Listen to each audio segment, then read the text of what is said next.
বন্ধুরা, আমি আজকে টমেটোর টক বানাচ্ছি। দেখো, সরষে আর কাঁচা লঙ্কা ফোড়ন দিয়েছি। এইবার টমেটোটাকে ভালো করে সিদ্ধ করে নিচ্ছি ঢেকে ঢেকে। যতক্ষণ না জলটা শুকিয়ে যাচ্ছে ততক্ষণ এটা নাড়াচাড়া করে যাব। এখানে আমার টমেটোর জলটা শুকিয়ে গিয়েছে। এবার আমি দিয়ে দেবো 3টে ডিম। এই যে 3টে ডিম আমি ভেঙে নিয়েছি, এবার দেবো।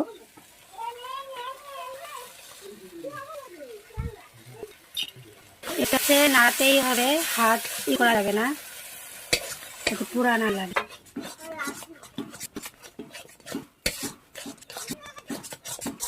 ডিমটাকে ভালো করে ফুটিয়ে নিতে হবে।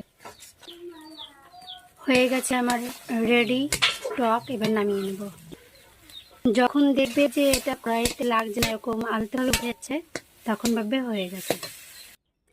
এই যে আমার রেডি টক, টমেটো টক।